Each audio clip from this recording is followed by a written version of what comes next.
Hello student, welcome back to my channel Samrat academy. Student, मेरा नाम है आकाश और जितने बच्चे 2023 बोर्ड एग्जाम की तैयारी कर रहे हैं उनके लिए वीडियो बहुत ही ज्यादा इंपॉर्टेंट है, क्योंकि आज की वीडियो हम डिस्कस करने वाले हैं क्लास 10th इंग्लिश ग्रामर। ठीक है, और 15 नंबर बिल्कुल आप लोगों का इस वीडियो में पक्का हो जाएगा। ठीक है, 15 नंबर में आप लोगों को बहुत अच्छे तरीके से बताने वाला हूँ, तो स्टेप बाय स्टेप आप लोगों को समझते चलना है। ठीक है, और वीडियो को लाइक नहीं किया तो लाइक कर दीजिए, और चैनल पर नया है तो चैनल को सब्सक्राइब करके बेल आइकन को प्रेस रखिए। तो चलिए सबसे पहले हम लोग देखेंगे क्वेश्चन नंबर फर्स्ट। ठीक है, 15 नंबर के क्वेश्चन आप लोग को इस वीडियो में बताया जाएगा। और पहला जो क्वेश्चन है यहाँ पे, ये क्वेश्चन आता है 15 नंबर का। ठीक है, जैसे इस सेक्शन सी में जाएंगे ना, आप लोगों को जो वहां पे पेपर मिलेगा वो section A, section B, section C और सेक्शन डी में बटा हुआ रहेगा। तो सेक्शन सी जो है वो इसी से मुलाकात होगा आप लोगों का। सेक्शन सी का पहला क्वेश्चन ही यही रहेगा कि choose the correct option to answer the following questions. कह रहा है कि चूज कीजिए कोई करेक्ट ऑप्शन। 4 ऑप्शन दिया रहेगा, कोई ना कोई उसमें से एक करेक्ट आंसर होगा, उसी को चूज करना है। ठीक है, अब क्वेश्चन के अनुसार देखेंगे क्वेश्चन क्या पूछा हुआ है। तो 5 देखिए, 5 क्वेश्चन एक एक नंबर का रहेगा, जो कि कितने नंबर का, 5 नंबर आपको मिलने वाला है। एक क्वेश्चन 1 नंबर का। तो पहला क्वेश्चन देखिए यहाँ पे है। पहला क्वेश्चन बोला है कि the young's boy run away. ठीक है, अब आपका क्वेश्चन ये दे रखा है। अब नीचे बोला है यहाँ पे कि आपको करना क्या है कि आइडेंटिफाई द एडजेक्टिव। अब कह रहा है कि इसमें एडजेक्टिव को आइडेंटिफाई कीजिए। ठीक है, एडजेक्टिव हमको बताना है कि इसमें से कौन सा एडजेक्टिव है। तो एडजेक्टिव किसको कहते हैं, आप लोगों को मालूम है कि जो नाउन और प्रोनाउन की विशेषता बताता है। ठीक है, जैसे मैं यहाँ पे बॉय, बॉय मतलब लड़का, लड़का यहाँ पे क्या है, नाउन है। अब नाउन की विशेषता क्या बता रहा है कि लड़का जो है वो नौजवान है, क्योंकि यंग मतलब क्या होता है, नौजवान। ठीक है, तो लड़का नौजवान है मतलब लड़का की विशेषता बता रहा है। ठीक है, लड़का हमारा नाउन है तो नाउन की विशेषता बता रहा है कौन सा, यंग शब्द, जो कि नौजवान है। तो यही आपका क्या कहलाएगा, एडजेक्टिव। आप देखेंगे ऑप्शन में दिया है कि नहीं। तो यहाँ पे द दिया है, रेन दिया है, देखिए यंग्स दिया है ना, तो यहाँ पे क्या हो जाएगा, राइट आंसर। तो यहाँ पे एडजेक्टिव छाटने के लिए बोला था, जो कि 1 नंबर का क्वेश्चन था, और यहाँ पे 1 नंबर आपको मिल जाएगा अगर सही ऑप्शन पे क्लिक किए रहेंगे तो। आई होप आपको क्वेश्चन में पहला क्लियर हो गया होगा, क्योंकि एडजेक्टिव छाटने के लिए बोला। तो एडजेक्टिव को परिभाषा में मैंने बता दिया है, जो नाउन और प्रोनाउन की क्या बताया, विशेषता बताया, उसे हम कहते हैं क्या, एडजेक्टिव। तो क्लियर हो गया यहां तक। चलिए इसी के साथ क्वेश्चन नंबर दूसरा, ये भी 1 नंबर का क्वेश्चन है। ठीक है, अब कह रहा है कि रामू वाज वेरी लेबोरियस। ठीक है, रामू वाज वेरी लेबोरियस। अब कह रहा है कि आइडेंटिफाई द वर्ब। अब कह रहा है कि आइडेंटिफाई कीजिए वर्ब को। अब हमको वर्ब बताना है। ठीक है, वर्ब। तो जब भी अगर वर्ब हमसे पूछे तो देखिए वर्ब 2 होता है, एक हेल्पिंग वर्ब, एक मेन वर्ब। तो सिर्फ अगर वर्ब लिखे तो आप हमेशा आप लोगों को मेन वर्ब ढूंढना है। तो यहाँ पे लेबोरियस दिया है, रामू दिया है, वाज दिया है और वेरी दिया है। ठीक है, तो जैसा कि मालूम है आप लोगों को वर्ब, तो देखिए वाज, वाज जो है आप लोगों का, ये तो आपका हेल्पिंग वर्ब है, ये तो होगा नहीं, और रामू तो आपको होगा नहीं क्योंकि नाउन है। ठीक है, तो लेबोरियस जो है ये आपका क्या होगा, करेक्ट आंसर, क्योंकि लेबोरियस मतलब क्या होता है, आपका परिश्रमी होता है। ठीक है, तो ये आपका वर्ब क्या हो जाएगा, लेबोरियस हो जाएगा। तो आई होप आपको क्लियर हो गया होगा कि वर्ब क्या है, लेबोरियस। तो देखिए एक नंबर के लिए पार्ट ऑफ स्पीच से आता है, हालांकि मैं पार्ट ऑफ स्पीच आप लोगों को पढ़ा दूंगा। नाउन छाटने के लिए देता है, प्रोनाउन, एडजेक्टिव। देखिए एडजेक्टिव दिया था, वर्ब दे दिया, किसी में नाउन दे देता है, किसी में प्रोनाउन छाटने के लिए दे देता है। ठीक है, तो पार्ट ऑफ स्पीच से क्वेश्चन आते हैं। तो यहाँ पे 2 नंबर क्लियर हो गया आप लोगों को। 4 ऑप्शन दिया हुआ है, कोई ना कोई एक ऑप्शन सही है। तो चलिए अब आगे बढ़ते हैं।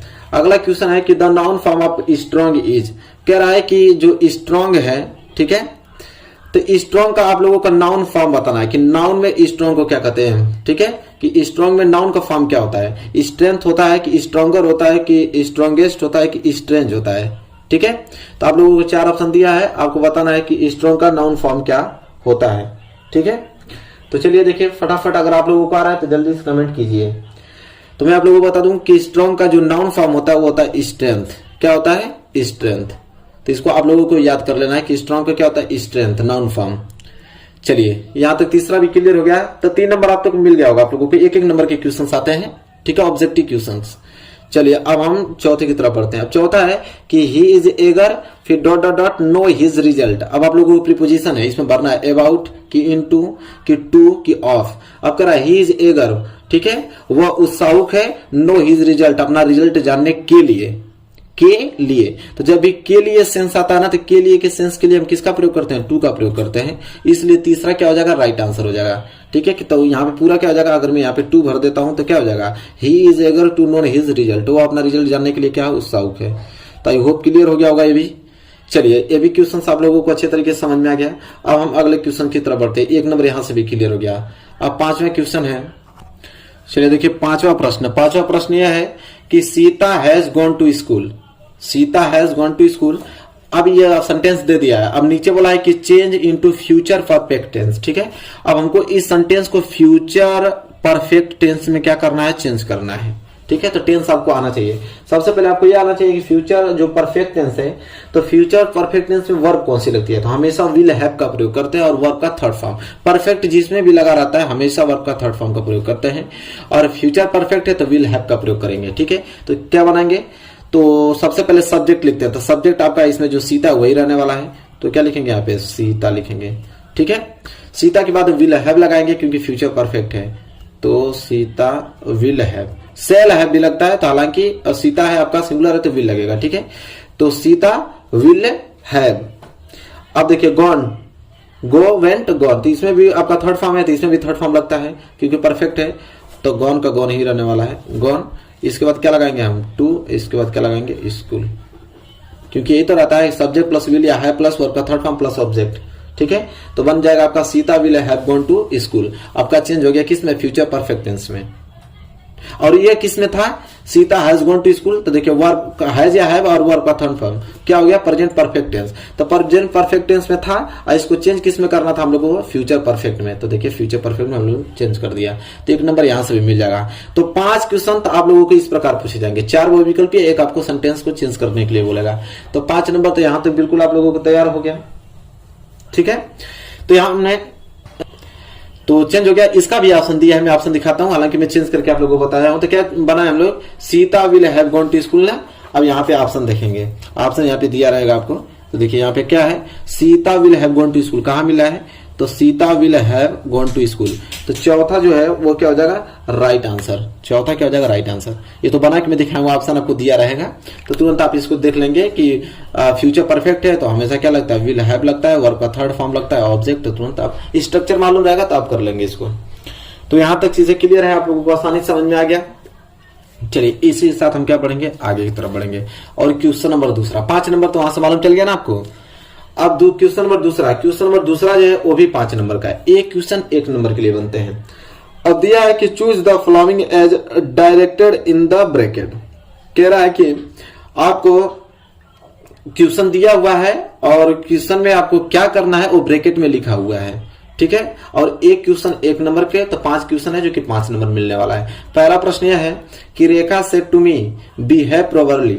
ठीक है, प्रोपरली कह रहा, Rekha said to me behave properly. अब इस सेंटेंस को देखिए यहाँ पे लिखा है कि चेंज इनटू इनडायरेक्ट स्पीच। अब जैसे आपको मालूम है कि आपको डायरेक्ट स्पीच में दे रखा है और किसको चेंज करना है, इसको इनडायरेक्ट में। डायरेक्ट स्पीच दे रखा है, जैसे इस सेट टू आपको दिखाई दिया और डबल इंटरव्यू कामा में। ठीक है, आप तुरंत समझिए कि डायरेक्ट स्पीच में दिया है, आपको चेंज करने किस में बोला है, इनडायरेक्ट में। कभी कभी तो इनडायरेक्ट में दे देता है, डायरेक्ट स्पीच में चेंज करने के लिए बोलता है। हालांकि यहाँ पे हमको क्या बोला है, इनडायरेक्ट स्पीच में चेंज करने को बोला है। Rekha said to me behave properly. देखिए सबसे पहले हम लोग क्या करेंगे यहाँ पे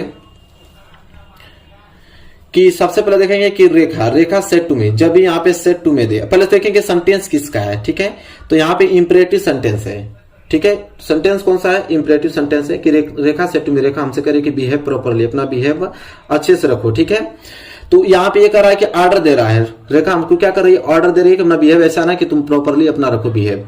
तो ऑर्डर दे रही है, तो इसलिए इंपरेटिव सेंटेंस है। तो जब भी आप लोगों को इंपरेटिव सेंटेंस में आदेशात्मक शब्द आते हैं तो उस समय हम सेड टू की जगह किसका प्रयोग करते हैं, ऑर्डर का प्रयोग करते हैं, क्योंकि ऑर्डर दे रहा है। तो सबसे पहले क्या लिखेंगे, रेखा जो है, तो रेखा लिखेंगे, रेखा। ठीक है, इसके बाद लिखेंगे ऑर्डर, क्योंकि ऑर्डर दे रहा है, रेखा ऑर्डर। इसके बाद टू मी। ठीक है, और इंपरेटिव सेंटेंस में हमेशा इन्वर्टेड कामा को हटाने के लिए किसका प्रयोग करते हैं, गामा को हटाने के लिए। गामा को हटाने के लिए किसका प्रयोग करते हैं, टू का। तो इसलिए रेखा ऑर्डर टू मी। और इसके बाद आपका जो लिखा है इसमें डबल इंट कामा में उसको उतार देते हैं, तो क्या है, बिहेव प्रॉपरली।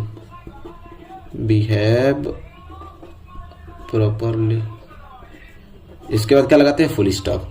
तो ये आपका चेंज हो गया, कितना अच्छा से, Rekha order to me behave properly, और यहां से 1 नंबर आपका क्या मिल जाएगा। ठीक है, तो डायरेक्ट इनडायरेक्ट आपको आना चाहिए, 1 नंबर का प्रश्न आता है। ठीक है, तो मैं आप लोगों की वीडियो में डायरेक्ट इनडायरेक्ट पूरा आप लोगों को सोल्यूशन बता दूंगा, उसको याद कर लीजिएगा। डायरेक्ट इनडायरेक्ट का पूरा चैप्टर ही आप लोगों की वीडियो में पढ़ा दूंगा। तो आई होप आप क्लियर हो गया होगा। इसके बाद दूसरा प्रश्न बढ़ेंगे, दूसरा भी 1 ही नंबर का है। वो क्या है कि Sheela is writing an application for leave. अब यहाँ पे बोला है कि चेंज इनटू पैसिव वॉइस। अब एक्टिव वॉइस में दे रखा है, इसको चेंज करना है किसमें, पैसिव वॉइस में चेंज करना है। तो चलिए देखते हैं कैसे पैसिव वॉइस में चेंज होगा यह। और हालांकि आपको मालूम है कि कौन सा टेंस है, तो राइटिंग, ठीक है, वर्ब का फर्स्ट फॉर्म प्लस आईएनजी लगा है, ठीक है। तो ये आपका है प्रेजेंट कंटिन्यूअस टेंस। अब इसको चेंज करना है हम लोगों को। तो देखिए कैसे चेंज होगा यह। सबसे पहले क्या करते हैं इसमें कि इसके ऑब्जेक्ट को हम सब्जेक्ट बनाते हैं। तो इसको ऑब्जेक्ट क्या है यहाँ पे, तो एन एप्लीकेशन। एन एप्लीकेशन क्या है, ऑब्जेक्ट। तो इसका ऑब्जेक्ट इसका सब्जेक्ट बनता है जब पैसिव वॉइस चेंज करते हैं। तो ये ऑब्जेक्ट है, और इसका जब सब्जेक्ट में चेंज करेंगे तो सबसे पहले क्या लिखेंगे हम लोग, एन एप्लीकेशन। एन एप्लीकेशन लिखेंगे, ठीक है। यहाँ पे क्या हो गया आपका, एन एप्लीकेशन। इसके बाद इज है तो इज लगाएंगे, और इज के साथ जब भी पैसिव वॉइस बनाएंगे प्रेजेंट कंटिन्यूअस में, वहां पे क्या लगता है, बिंग लगता है। तो यहाँ पे हम लोग क्या इंक्लूड करेंगे, बिंग। तो एन एप्लीकेशन इज बिंग, ठीक है। और वर्ब का थर्ड फॉर्म लगता है, तो राइटिंग का क्या हो जाएगा, रिटेन हो जाएगा। राइटिंग क्या हो जाएगा, रिटेन, ठीक है। इसके बाद हम लोग क्या लगाते हैं, रिटेन के बाद जो ये आपका ये वाला आपका है रिमेनिंग वर्ड, ठीक है। तो ये रिमेनिंग वर्ड को हम देखिए, ये भी आपका ऑब्जेक्ट ही होता है एक प्रकार से। तो एक होता है ऑब्जेक्ट पहला, एक होता है ऑब्जेक्ट दूसरा। तो ये होता है कि किस ऑब्जेक्ट को हम सब्जेक्ट बनाएं। तो मैं आपको बता देता हूं कि जो वर्ब के जो तुरंत बाद आपका ऑब्जेक्ट आता है उसी को हम बनाते हैं सब्जेक्ट, ठीक है। तो राइटिंग हमारा वर्ब है, वर्ब के बाद तुरंत एन एप्लीकेशन आया था जो कि ऑब्जेक्ट का कार्य कर रहा है, तो ऑब्जेक्ट को उसको हम सब्जेक्ट बनाएंगे, ये नहीं कि इसको बनाएंगे। ये जो बच जाता है उसको वर्ब के थर्ड फॉर्म और बाई के पहले रखते हैं। तो वर्ब का थर्ड फॉर्म रिटर्न हमने लिख लिया। अब बाई की बारी आई थी, लेकिन बाई के पहले हम इसको लगाएंगे ऑब्जेक्ट टू को। तो लिखेंगे यहाँ पे कि फॉर लिव, यहाँ पे लिखेंगे फॉर लिव। इसके बाद लगाएंगे बाई, इसके बाद इसके सब्जेक्ट को इसको ऑब्जेक्ट बनाएंगे। सीला इसका सब्जेक्ट है, यहाँ पे सीला इसका क्या बन जाएगा, ऑब्जेक्ट बन जाएगा, ठीक है। तो यहाँ पे आई होप क्लियर हो गया होगा कि an application is being written for leave by Sheela. तो इस प्रकार बनता है। तो ये सब आपको रूल अभी मालूम नहीं होगा, हालांकि इसको समझ लीजिए, मैं आप लोगों को बता दूंगा कि इसका क्या मेथड चलता है, क्या रूल चलता है। हालांकि आपको समझ में आ गया होगा, ठीक है। तो यहाँ से एक नंबर आपको क्लियर हो गया। चलिए आगे हम बात करते हैं। आगे आपका है कि punctuate the following using capital letter wherever necessary. कह रहा है कि पेंक्चुएट करना है, यहाँ पे आपको अलग अलग सेंटेंस, मतलब सेंटेंस एक ही रहेगा, आपको ध्यान रखना होगा कि कहाँ पे फुल स्टॉप का प्रयोग करना है, कहाँ कमा का प्रयोग करना है, कहाँ सेंटेंस खत्म हो रहा था फुल स्टॉप कहाँ प्रयोग करना है, वो पेंक्चुएशन में आता है, वही कह रहा है। और कह रहा है कि नेसेसरी आपको ध्यान देना है कैपिटल लेटर का, कैपिटल लेटर जरूरी है, नेसेसरी ध्यान रखना। तो यहाँ पे दिया है कि Rita said to Rekha Hari will not come to college tomorrow. देखिए जब भी इस प्रकार के सेंटेंस सबसे ज्यादा अगर पेंक्चुएशन से आता है तो आता है आपका डायरेक्ट स्पीच का। और डायरेक्ट स्पीच आपको दिख भी रहा है, क्योंकि यहाँ पे बोला है क्या, Rita said to Rekha Hari. Said to जैसे ही दिखाई दे दिया, चाहे सेड दिखाई दे दिया, तो समझ लीजिए कि वो क्या है, डायरेक्ट स्पीच, ठीक है। डायरेक्ट स्पीच लिखना आप लोग जानते हैं, ठीक है। एक रिपोर्टिंग और होता है, एक रिपोर्टेड स्पीच होता है, ठीक है। तो सबसे पहले हम लोग लिखेंगे, सबसे पहले अक्षर किसका, कैपिटल होता है, कि कोई भी सेंटेंस स्टार्ट करते हैं तो उसका फर्स्ट लेटर आपका कैपिटल ही होता है। तो रीता देखिए स्मॉल में लिखा है ना, तो इसको रीता को पहला लेटर जो आर है उसको कैपिटल में लिखना पड़ेगा। तो देखिए सबसे पहले हम लोग लिखेंगे रीता। रीता के बाद क्या लिखेंगे, सेड टू। रीता के बाद क्या लिखेंगे, सेड टू। इसके बाद ऑब्जेक्ट लिखेंगे क्या, रेखा हरी, ठीक है। तो ये भी नाम है, तो यहाँ पे लिखेंगे रेखा। इसका भी नाम है, नाम का पहला अक्षर कैपिटल होता है, चाहे वो बीच में आया, चाहे लास्ट में आया, चाहे वो आगे आया, ठीक है। उसका पहला लेटर क्या होता है, कैपिटल ही होता है। तो यहाँ तक समझ में आ गया आप लोगों को। तो लिखेंगे, देखिए एक बात और मैं बता देता हूं कि यहाँ पे जो है सेंटेंस इसको समझने लायक है, क्योंकि यहाँ पे दो नाम दिया है, कि एक रेखा दिया है और एक क्या दिया है, हरी दिया है, ठीक है। तो इसको आप लोगों को अपने हिसाब से इंक्लूड करना है। देखिए कोई भी है तो क्या कहेगा, रीता से टू रेखा, कि रीता ने किससे कहा, रेखा से कहा, तो ठीक है। तो इसको हम लोग लिखेंगे किस में, रिपोर्टिंग वर्ब में। तो देखिए रीता से टू रेखा, यहां तक हो गया। इसके बाद हम लोग क्या लगाते हैं, इसके बाद हम लोग कामा लगाते हैं, ठीक है, रिपोर्टेड स्पीच में, रिपोर्टिंग वर्ब में। इसके बाद हम लोग रिपोर्टेड स्पीच लिखेंगे किस में, डबल इंक्लूड कामा में। तो यहाँ पे डबल इंक्लूड कामा लगाएंगे, उसका जो पहला होगा, वो पहला जो सब्जेक्ट होगा वो कैपिटल लेटर में होता है, तो सब्जेक्ट क्या होगा यहाँ पे, हरी। तो हरी को हमने किस में लिखा है, कैपिटल में। अब इसके बाद क्या लगाते हैं, वर्ब। तो क्या हो जाएगा आपका, विल नॉट, ठीक है। तो रीता से टू रेखा, रीता ने रेखा से कहा। इसके बाद लिखेंगे Hari will not come to college, come to college, ठीक है, कम टू कॉलेज। इसके बाद टुमारो,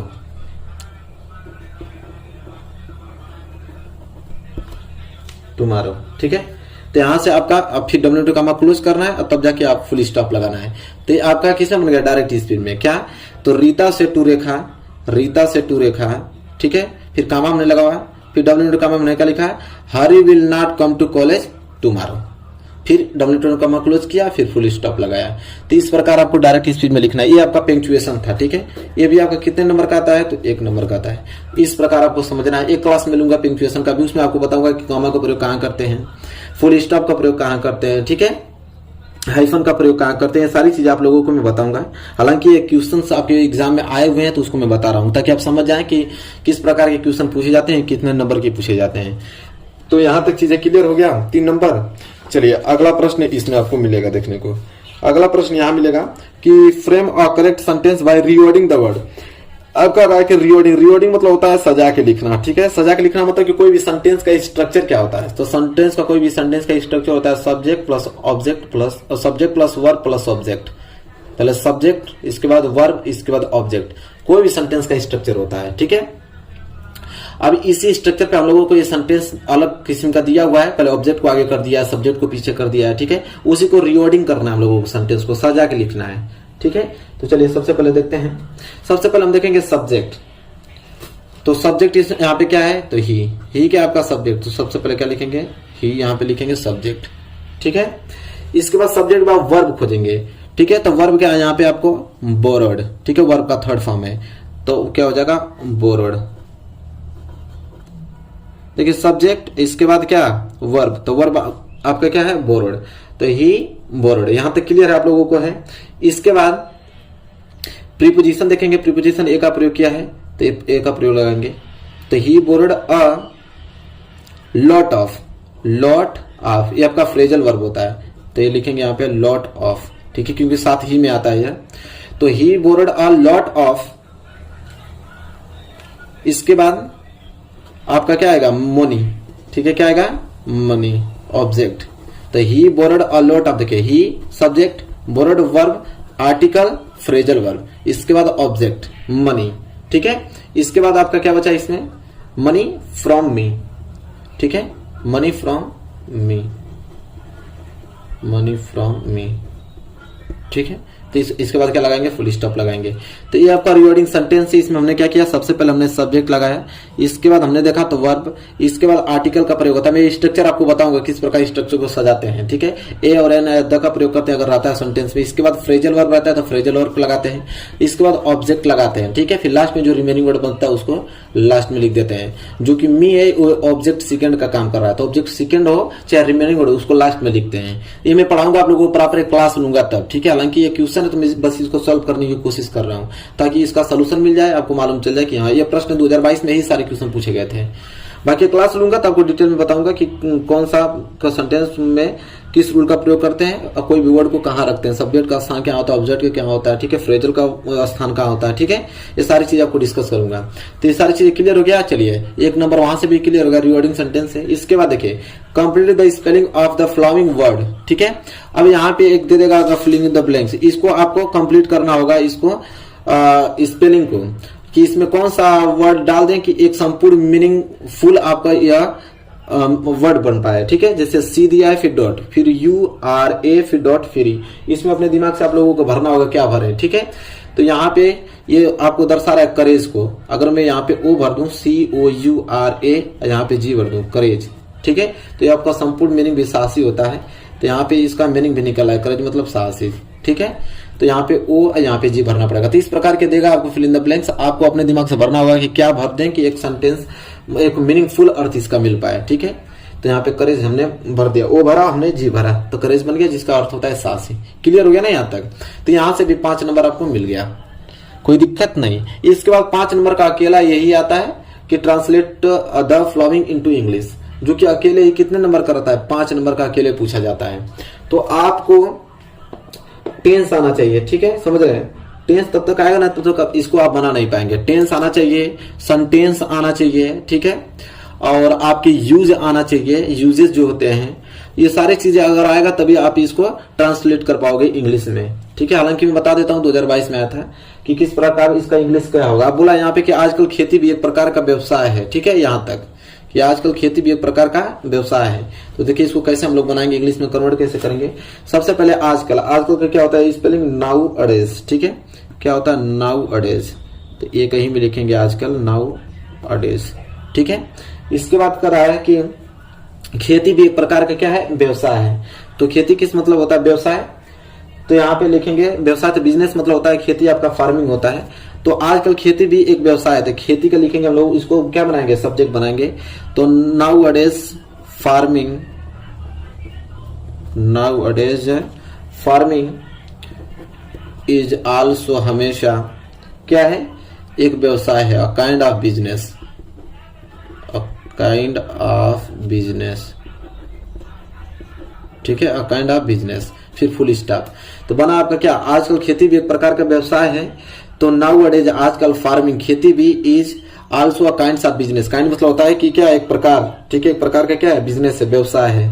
ठीक है, तो यहां तक पहला सेंटेंस क्लियर हो गया कि आजकल खेती भी एक प्रकार के व्यवसाय है। तो नाउ अडेज farming is also kind of business. ठीक है, बहुत ही ज्यादा मोस्ट इंपोर्टेंट आप लोगों का 2022 में पूछा गया था। इसके बाद है कि इसके लिए किसानों को बहुत धन लगाना पड़ता है। इसके लिए किसानों को बहुत क्या लगाना पड़ता है, धन लगाना पड़ता है। तो लिखेंगे इसके लिए, ठीक है, टू कन्वर्ट,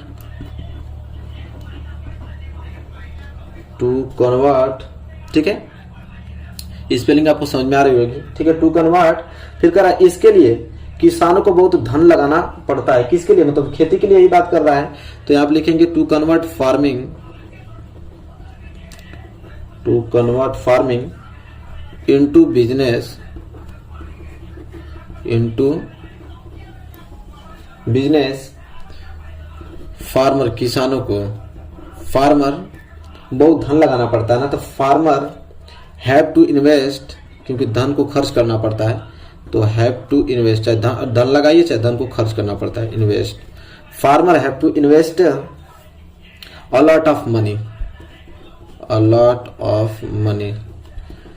देखिए अभी तक आप लोगों को समझ में नहीं आएगा कि किस प्रकार कन्वर्ट हो रहा है, तब तक पूरा आप डिटेल में नहीं पढ़ेंगे, तब तक इसको बता नहीं पाएंगे आप। ठीक है, तो हालांकि आपको टेंस सारी चीजें आना चाहिए। ग्रामर का कोर्स में स्टार्ट करने वाला हूं जल्द, उसमें प्रॉपरली आप जुड़े रहिए, उसको पूरा जितना भी पढ़ाऊंगा ग्रामर पढ़ लीजिएगा। तो देखिए यहाँ पे बन गया, इसके लिए किसानों को बहुत धन लगाना पड़ता है। तो कह रहा है यहाँ पे कि to convert farming into business, farmer have to invest a lot of money. ठीक है, कहां तक बन गया, यहां तक। फिर है कि किसान दिन रात खेतों में काम करते हैं। कह रहा है कि किसान दिन रात खेतों में काम करते हैं। तो किसान की क्या हो जाएगा, फार्मर, फार्मर वर्क डे। ठीक है, काम करते हैं प्रतिदिन। तो फार्मर वर्क डे, दिन प्रतिदिन काम करते हैं। तो farmer work day and night, कह रहा है कि दिन रात, तो डे एंड नाइट होगा। कह रहा है कि फार्मर किसान वर्क काम करते हैं डे एंड नाइट, दिन और रात। ठीक है, कहां पे, खेतों में। तो in the field, in the field, in the field.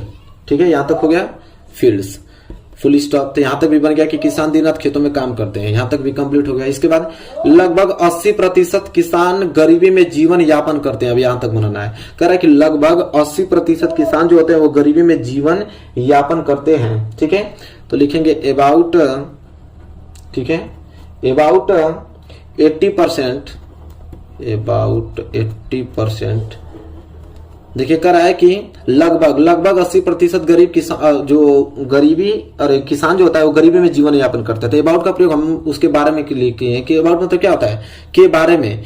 तो चाहे आपकी ये लगभग कीजिए चाहे 80%, अगर किसान खेती में जीवन यापन कर रहे हैं तो उसके बारे में जानकारी है, तभी तो ये बोल रहा है। तो इसलिए किसका प्रयोग किया, अबाउट का, कि मुझे जानकारी है कि 80%, यहाँ परसेंटेज लिखेंगे, 80% फार्मर, 80% फार्मर लिव इन। अब हमें, चलिए थोड़ा पेज में चेंज करता हूं, यहाँ पे भर गया है। तो क्या हुआ, अबाउट 80% फार्मर लिव इन, यहां तक हो गया, लिव इन प्रॉपर्टी, प्रॉपर्टी। क्या बोला है, क्या बोला था यहाँ पे कि लगभग 80% किसान गरीबी में जीवन यापन करते हैं। तो देखिए जीवन यापन का होता है, पावर्टी होता है, पावर्टी। ठीक है, फुल स्टॉप। तो क्या यहाँ पे बना, पूरा नोट कीजिए आप लोग, about 80% farmer live in poverty. ठीक है, गरीबी में जीवन यापन करते हैं कितने, लगभग 80% लोग। ठीक है, यहाँ तक क्लियर हो गया। अब बनाना है क्या हमें कि हम सबको किसानों की पर्याप्त सहायता करनी चाहिए। करा हम सबको किसानों की पर्याप्त सहायता करनी चाहिए तो क्या होगा, हम के लिए सबसे पहले लगाएंगे वी ऑल, हम सभी। ठीक है, किसानों की पर्याप्त सहायता करनी चाहिए। चाहने के लिए किसका प्रयोग करेंगे यहाँ पे, सहायता के लिए तो शुड का प्रयोग करेंगे। तो वी ऑल शुड हेल्प, हम सबको क्या करनी चाहिए, सहायता करनी चाहिए। किसका, फार्मरों का, किसानों का, द फार्मर्स। ठीक है, इस प्रकार बनेगा कि we all should help the all farmer. ठीक है, सभी किसानों की हमें क्या करना चाहिए, तो हेल्प करनी चाहिए, सहायता करनी चाहिए। तो देखिए इस प्रकार बनेगा। तो हम एक बार पढ़ के सुना देता हूं और इसको आप लोग नोट कर लीजिए। कह रहा कि नाउ अडेज farming is also a kind of business. ठीक है, आजकल खेती भी एक प्रकार का क्या व्यवसाय है।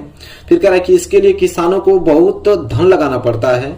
तो to convert farming into business farmer have invest a lot of money. फिर है कि किसान जो है दिन रात खेतों में काम करते हैं, तो उसके लिए बना है यहाँ पे कि farmer work day and night in the field. जो किसान है वो दिन रात खेतों में क्या करते हैं, काम करते हैं। फिर इसके बाद है कि लगभग 80% किसान गरीबी में जीवन यापन करते हैं, तो उसके लिए बना है कि अबाउट 80% जो फार्मर लिव इन पॉवर्टी। इसके बाद लास्ट है कि हम सबको किसानों की पर्याप्त सहायता करनी चाहिए, तो we all should help the farmer. तो इस प्रकार ये भी 5 नंबर का आता है अकेले ही। तो इस प्रकार कन्वर्ट करेंगे तो 50 नंबर, अरे आपके 5 नंबर मिल जाएंगे। ठीक है, तो 70 में आपके कितने नंबर तैयार हो गए, यहाँ पे 15 नंबर आज की वीडियो में क्लियर हो गया होगा। ग्रामर से सेक्शन सी का बात कर रहा हूँ, सेक्शन सी 15 नंबर के ही आता है। ठीक है, तो आई होप क्लियर हो गया होगा 15 नंबर। तो इस प्रकार आपके एग्जाम में क्वेश्चंस बनते हैं। तो आई होप क्लियर हो गया होगा। वीडियो पसंद आई हो तो प्लीज लाइक कीजिए और चैनल पर नए हैं तो चैनल को सब्सक्राइब करके बेल आइकन को प्रेस कर लीजिए। इसी प्रकार के डेली वीडियोस आपको देखने को मिलेगा। सारे इंपोर्टेंट क्वेश्चन हर एक सब्जेक्ट की डेली बाय डेली आती है, तो इसलिए चैनल को सब्सक्राइब किए रहें और हमारे साथ अच्छे तरीके से 2023 बोर्ड एग्जाम की तैयारी करें। तो चलिए मिलेंगे नेक्स्ट वीडियो में, तब तक के लिए धन्यवाद।